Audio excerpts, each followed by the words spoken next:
Hey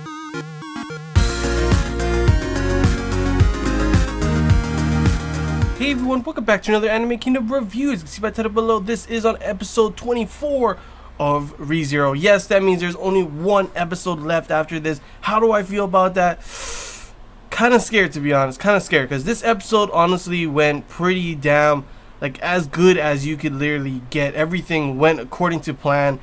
And yes, before I get into everything, I saw in the forums people have been talking about the, art and animation has not been as good as it's been before, and I do agree at certain points the quality does drop, but it's not to the point where, like, I don't get when I read the forums and see people commenting on it, like, they're making it seem like it's absolute garbage, it's horrible, you cannot watch it or something, and I'm over here like, I watched it, I still enjoyed the episode, it wasn't that bad, I've seen worse, trust me, I've seen worse, like, including, for one thing, episode 9 of Orange, or one of the recent episodes of Orange, is literally just like the animation quality dropped so bad I was like literally surprised. But this one, there's here and there, but it's not, and in the past few episodes, but it's not to the point where it's like unenjoyable. Like, I feel like there are always those people that are, I don't know why I'm getting mad about this, honestly, because there's always going to be these kind of people, for like, that comment and only see, like, they want to make something seem bad of it. But in my opinion,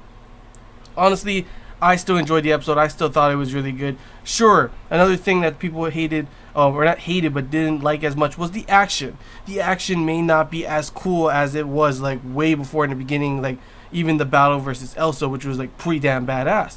But I still think, in the way that they did this episode, it didn't need to be, like, a huge badass action type of episode. I feel the plan that they had, the tactics that they had, it didn't require there being a massive action type of fight.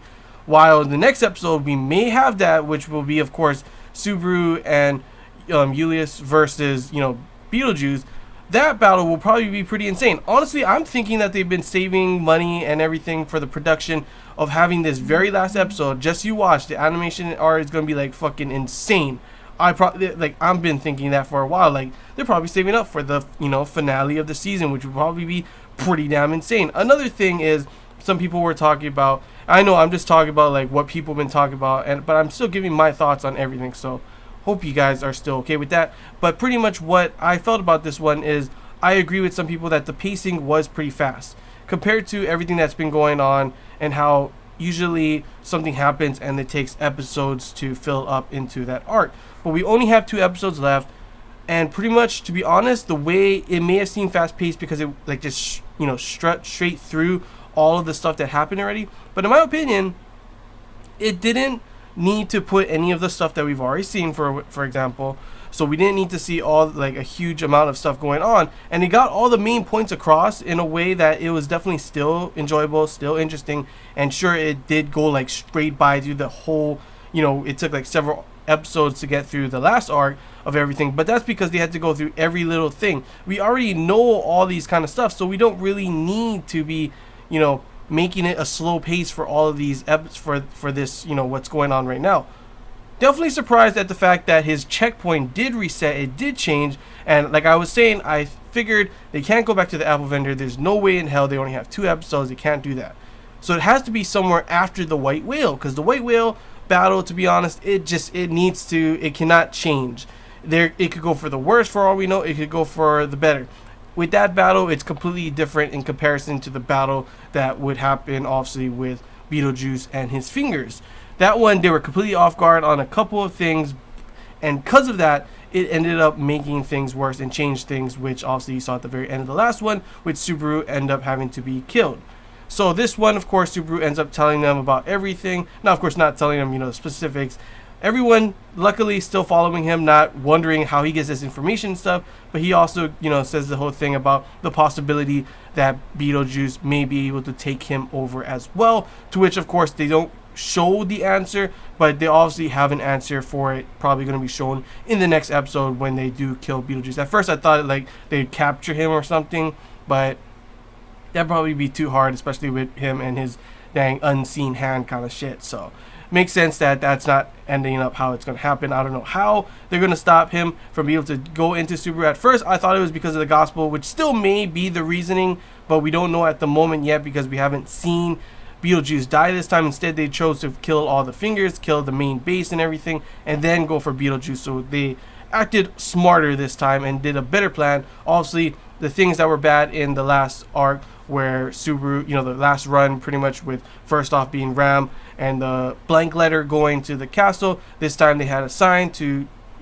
when Ram uses her clairvoyance, she pretty much can see that that blank letter was an accident of sorts, and they instead, Wilhelm and Subaru go to Emilia to tell her everything. Obviously, you also see a little point in this episode where Emilia is having like nightmares of sorts. She's remembering everything that happened, and you see there's a ton of stress on her right now, especially with how obviously we saw in the last episode, and we see a little bit here as well, when she goes down to the village to try and help them and tell them to, they have to leave because of a threat that's coming. She doesn't know what the threat is, but there is a threat that it's obviously affecting her, and luckily Puck is there to kind of lift her up and everything. And at first when we have Subaru trying to do all this kind of different things, get the villagers to leave already, get her to leave as well, I thought they would ruin something in the way obviously Emilia needed. She needed to be seen by the people, that she could help them, she can save them. She's not a threat. She's not this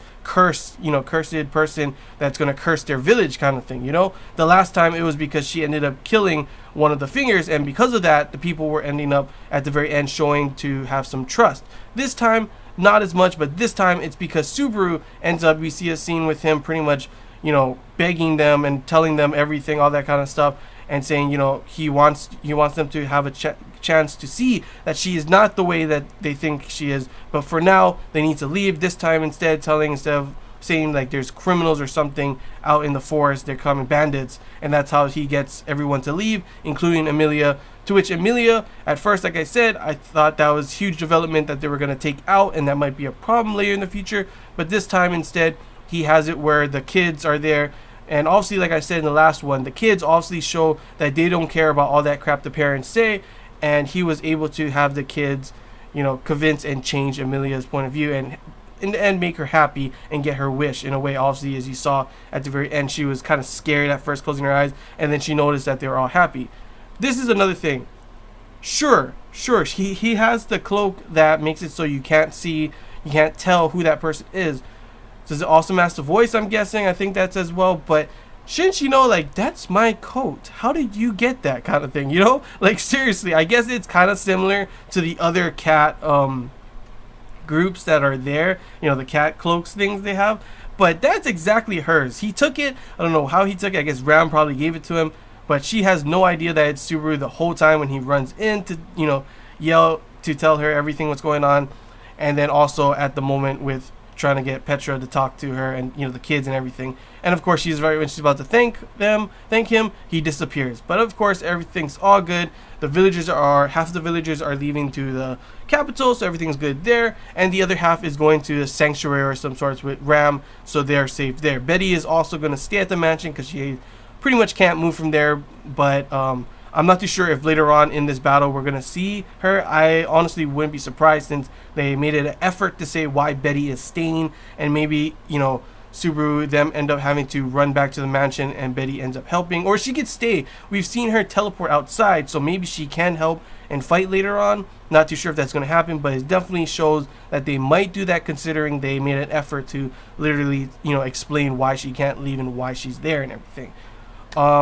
After that, of course, we do see that they are able to obviously stop the person that, one of the merchants that was pretty much one of the witch cultists, and, the whole plan that they had before, which ruined everything for Subaru them's plan. This time they were able to stop him, use the media, and use that to be able to, in the map, and find where the main base is, take the fingers out, take everything out, leaving only Beetlejuice.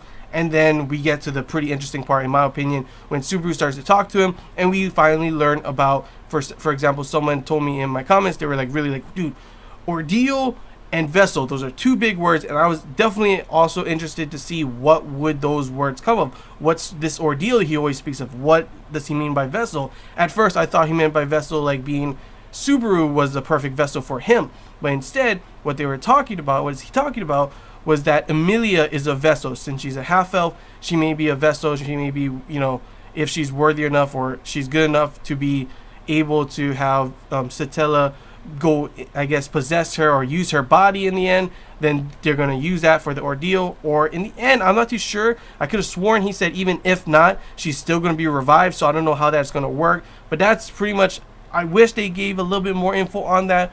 But it's understandable considering there's only one episode left, and maybe after everything happens in this next episode and we get another season 2, they will announce, they would discuss more in depth on this kind of stuff later on in the second season, if there is a second season. If not, honestly, I already got the first light novel, and I'm planning on getting the rest when they do come out and reading all of them.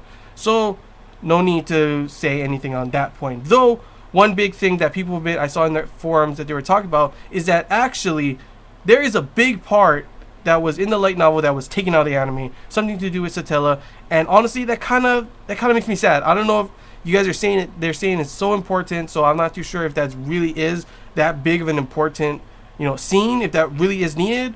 Light novel readers, was that really an important scene that needed to be in here? Is it possible that it's okay to not have it in for now and then later talk about it later or something, have that scene later?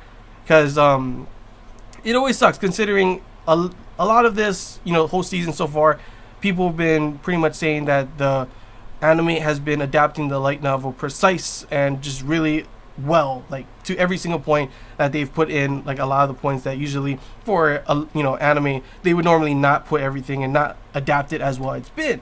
Though I'm guessing that considering there's only 2 episodes left, it sucks. It really does suck. Too bad they couldn't have like a couple more episodes or something like that to be, or maybe like 1 episode, in fact, if they only need 1 scene to put this kind of stuff in. Because honestly, if it is that important, it really needs to be put in, But at the moment, I don't really see why it's important, because I don't really know what the whole thing is, what it was missing and everything. And at the moment, everything, seems and feels like it's fine in my opinion as an anime watcher only.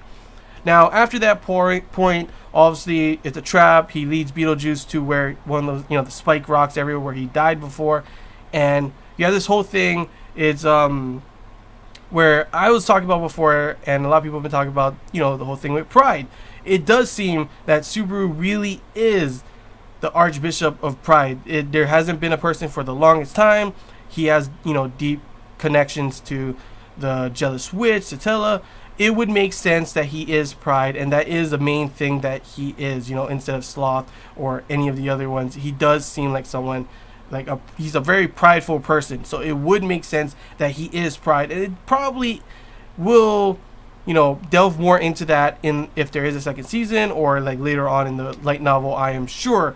But they keep throwing that out there, and I've been thinking over and over again, like, he is definitely Pride. There's no doubt about it, to be honest. But honestly, I don't really know for sure, because it's probably not going to be like explained in these 2 episodes. But overall, the end of the episode ended up coming with Julius coming down, Spirit User being able to connect his senses with Subaru, and he's able to see the unseen hand, and that's how the ending of the episode ended, with him and Subaru and Julius about to fight Beetlejuice, which I love seeing. He still says he hates him, but he trusts him, and they are shown that they are friends now, and I really love that in terms of how Subaru was before. It's another character development in Subaru that I honestly love, and I'm so happy to see they delve more into that kind of thing in this ending as well. But yeah, that's really all I gotta say, guys. Overall, yes, it may have seemed fast-paced, but in my opinion, they still got all the main points down. They still perfectly, didn't need certain scenes that we've seen before. So they honestly, everything seemed perfectly put for me. Sure, it was fast-paced, but for 2 episodes left, it makes sense, and in my opinion, it was still well done. Lots of cool, interesting things, obviously, for the ordeal and the vessel thing. Learning more about Satella, learning more about the Witch's Cult's plan for Emilia. You see a little bit more of Subaru's character development more and more in this as well, and get to see the start of a crazy battle, which I am honestly excited to see in the next episode. But yeah, it's really all I gotta say, guys. So hope you enjoyed this Anime Kingdom review. If you have any questions, feel free to comment below. If there's anything I missed and you want to talk about, comment below as well. And if you did enjoy, don't forget to like, and if you haven't already, feel free to subscribe for more content. It really does help the channel. And yeah, as always, guys, Anime watchers only, feel free to comment your thoughts, whatever you thought about it. How did you think about this episode? Did you think it was fast paced? Do you agree with any of the stuff that I said? Do you disagree? Feel free to comment below. And as always, light novel readers, feel free to comment your thoughts. How well was this episode adapted? Was that part really that important? That, you know, the part that was not in this? Was the pacing bad for you? Are you not, you know, how do you feel about your thoughts on everything about this episode? And of course, guys, you can feel free to comment your thoughts on what you're excited for in the next one without spoiling anything, light novel readers, as always. But yeah, that's all I gotta say, guys. Hope you enjoyed this Anime Kingdom review. And until next time, guys, see ya.